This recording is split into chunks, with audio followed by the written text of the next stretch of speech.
Je m'appelle Bigué Bob, je suis journaliste.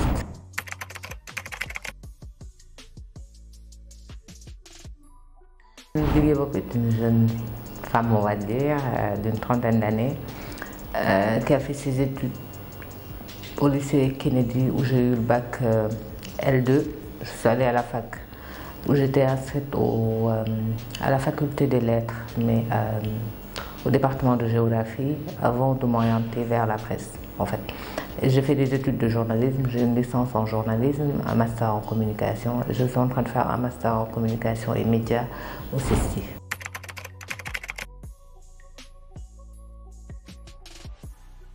Ma première vraie expérience, je vais l'appeler comme ça, et qui a été vraiment une très belle aventure parce que c'est là où j'ai tout appris, c'est à Walf Grand Place, quand Jean-Maïssa Diop, que Dieu ait pitié de son âme, m'a offert mon premier stage.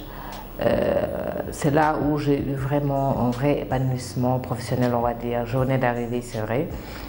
J'étais directement sous, on va dire, la protection de Jean-Maïssa. Et j'écrivais sur ce que je voulais écrire, sur les sujets qui m'intéressaient, et c'était la culture. On m'a laissé faire, Jean-Maïssa m'a initié, il m'a beaucoup aidé dans ma formation professionnelle. Donc Walf reste vraiment l'une de mes plus belles expériences. Et Enquête. Enquête où j'ai fait plus de 10 ans, où je suis arrivée comme reporter et où j'ai vraiment pu grandir et occuper certains postes de responsabilité, de chef de desk culture jusqu'à, on va dire, rédactrice en chef. Voilà, j'ai toujours eu le soutien de mes supérieurs qui ont toujours cru en moi et qui m'ont laissé vraiment travailler en toute liberté. Donc, Enquête aussi est l'une de mes plus belles expériences professionnelles, on va dire.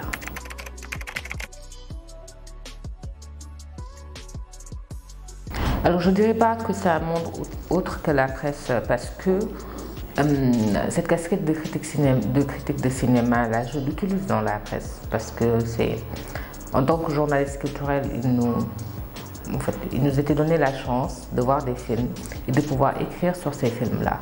Et il y a une manière d'écrire. Plus on grandit, plus on écrit, plus on se rend compte que oui, on ne doit pas faire que des comptes rendus. Et c'est là où intervient peut-être la critique, où on commence à faire des analyses et donner notre avis sur les films.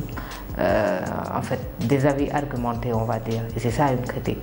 Donc c'est dans le monde de la presse même que j'utilise cette casquette-là de critique de cinéma. Et ça a commencé quand j'étais à Walf, où j'ai pu peut-être voir quelques films. Et c'est quand je suis arrivée à Enquête que j'ai pu faire mon premier vrai festival de films, et c'était le FESPACO en 2013. Et voilà, j'ai cet amour pour le cinéma et pour l'écriture cinématographique en fait, on va dire, s'est amplifié. J'ai rejoint après l'Association sénégalaise des critiques de cinéma, dont je suis aujourd'hui la présidente, et je fais partie aussi de la Fédération africaine des critiques de cinéma, dont je suis la trésorière. Voilà, ce qui fait tous les articles, en fait, tout ce que j'écris sur le cinéma est publié dans le journal. Donc c'est aussi dans le monde du journalisme que j'utilise cette casquette-là.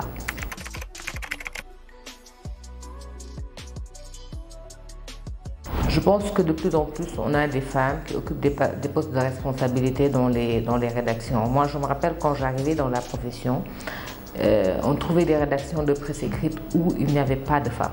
On trouvait toute une rédaction où il n'y avait que des hommes. Et aujourd'hui, je pense que la tendance, elle est tout autre dans toutes les rédactions de presse écrite, parce que la presse écrite quand même restait, on va dire, le domaine où on trouvait moins de femmes.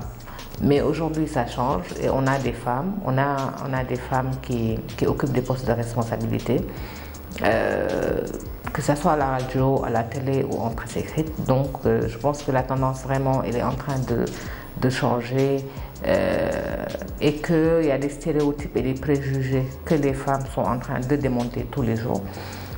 et de montrer qu'elles ont leur place dans ce métier-là. En presse écrite, c'était moins évident à un moment parce que la presse écrite, c'est vraiment le monde où on travaille le plus le soir. Et après, avec quelques pesanteurs sociales, on va dire, il était difficile pour certaines femmes de rester jusqu'à certaines heures. Mais aujourd'hui, les choses ont beaucoup changé parce qu'on peut travailler à partir de chez soi. Et il y a d'autres femmes qui ont pu quand même trouver le juste milieu entre cette vie sociale-là et cette vie professionnelle. Donc je pense que de plus en plus la tendance est en train d'être renversée et les femmes vont prendre le pouvoir, on va dire. Et c'est pas vraiment parce que il y a des gens qui sont là et qui disent ouais, il faut donner plus de place à des femmes. Non, je pense que c'est parce que ces femmes-là le méritent. Si on regarde les derniers concours professionnels, c'est les femmes qui raflent presque tous les prix. Et je pense que ça, c'est assez, c'est pas anodin et que c'est assez révélateur en fait de cette percée-là des femmes dans le monde des médias. Elles sont compétentes, elles sont jeunes, elles en veulent et elles peuvent le faire.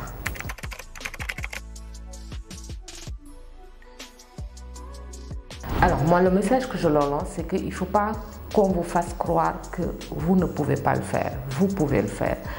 Quand on arrive en presse écrite, par exemple, c'est vraiment le monde que je connais le mieux.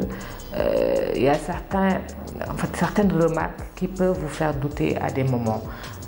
Quand vous vous mariez, on vous dira vous ne pouvez pas rester là jusqu'à certaines heures. Après, il y a les contraintes sociales avec peut-être les cérémonies de la belle famille et autres. Mais je me dis, tout cela, vous pouvez trouver le juste milieu. C'est possible. Des femmes sont là. Moi, je suis arrivée dans la presse écrite célibataire. Je me suis mariée. J'ai eu un enfant et j'ai pu grandir dans cette profession. Donc, que personne ne vous fasse croire que ce n'est pas possible.